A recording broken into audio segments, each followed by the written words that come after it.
देखिए, अरविंद केजरीवाल को मीटिंग के भीतर, जहां तक मेरी जानकारी है, कांग्रेस की तरफ से ये बताया गया कि हम इस पे पोजीशन लेंगे, लेकिन इस पे पोजीशन हमको पार्लियामेंट में लेनी है, क्योंकि आपका अनुरोध ये है कि सब लोग इकट्ठे हो जाए ताकि इस ऑर्डिनेंस को राज्यसभा में हराया जा सके। ये बात कितनी सार्थक है कि हरा लेंगे? क्या अरविंद केजरीवाल बीजू पटनायक के बेटे नवीन पटनायक से मिले? क्या वो जगन मोहन रेड्डी से मिले हैं? देखिए, कांग्रेस से एक गलती हुई कि जब अरविंद केजरीवाल ने समय मांगा खारगे से और राहुल गांधी से, तो उधर से कोई रिएक्शन, कोई रिस्पांस नहीं आया। उनको उसको मिल लेना चाहिए था, मिलने में कोई हर्ज नहीं है, और अपना पूरी रणनीति बता देनी चाहिए थी। जहां तक हमें पता चल रहा है, कांग्रेस पोजीशन लेगी पार्लियामेंट के भीतर। हो सकता है, जैसे मैंने आज ट्वीट किया, देखिए, कभी भी मामला जब फंस जाता है तो उसमें से एक रास्ता निकालना पड़ता है जहां दोनों पक्षों की बात रह जाए।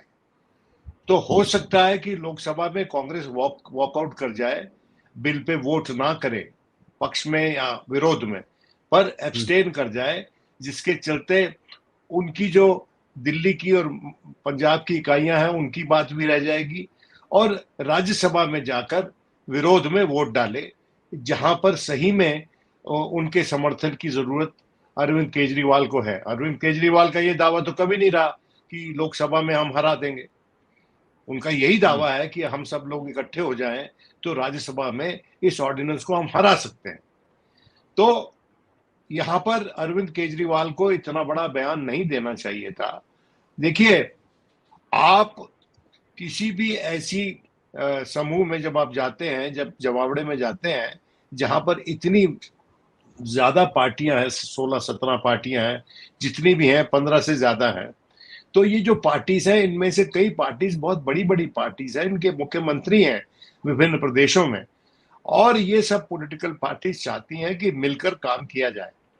अब देखिए कि Arvind Kejriwal joint press conference में नहीं रहे, लेकिन उनके साथ तो किसी ने वॉकआउट नहीं किया ना, तो उसका इंपैक्ट क्या हुआ? कांग्रेस को अब भी, मैं समझता हूं, उनको अकोमोडेट करना चाहिए। ये एक बड़ा मुद्दा है, मैं मानता हूं इस बात को। अरविंद केजरीवाल का ये तर्क सही है कि ये मुद्दा जो है, ये फेडरलिज्म का मुद्दा है, ये सेंटर स्टेट रिलेशंस का मुद्दा है, यहां पर सुप्रीम कोर्ट की इज्जत और इकबाल का मुद्दा है।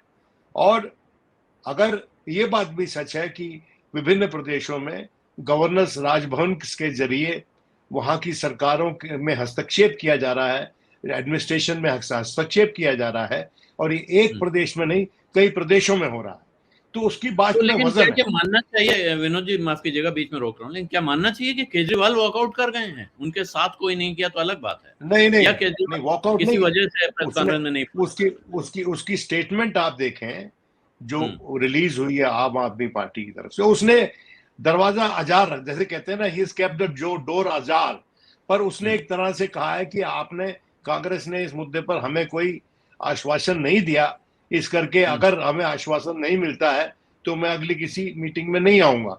अब बात यह है कि कांग्रेस जो, और उसमें ममता बनर्जी ने शायद हस्तक्षेप करके ये कहा कि ये मुद्दा आप इस पूरे हमारे एजेंडा पे हावी ना होने दें, आप कम से कम अलग से मिलके बैठ के बात करें, दिल्ली में ही आप दोनों पक्ष रहते हैं।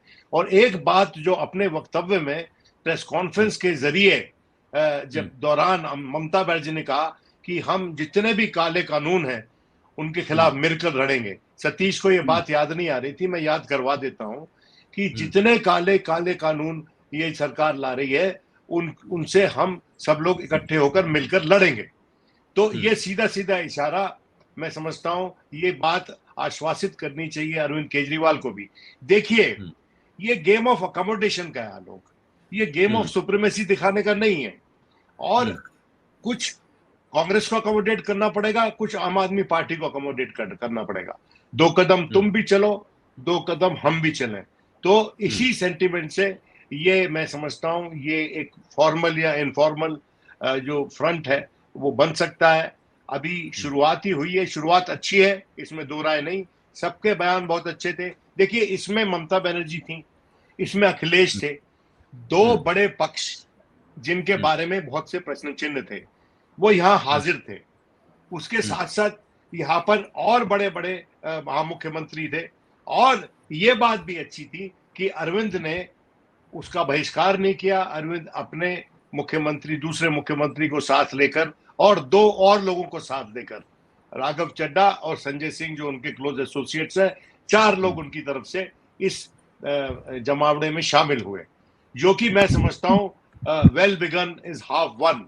और अरविंद केजरीवाल को आज के दिन उसको ये याद रखना चाहिए कि उसकी दिल्ली की सरकार, भारतीय जनता पार्टी उसको जिंदा नहीं रहने देना चाहती, और उसका एक जरिया उनके पास ये भी है कि इसकी जो असेंबली है उसके प्रोविजन को सिंपल लेजिस्लेशन से वो लोकसभा में लाके और राज्यसभा में लाके पारित कर सकते हैं और इसको फुल यूनियन टेरिटरी घोषित कर सकते हैं।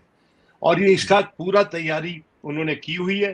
रोज जो लेफ्टिनेंट गवर्नर साहब दिल्ली के हैं, जो बार बार हर चीज में हस्तक्षेप करते हैं, उससे साफ जाहिर है कि भारतीय जनता पार्टी के मानस में दिल्ली को फुल यूनियन टेरिटरी बनाने का एक मसौदा है।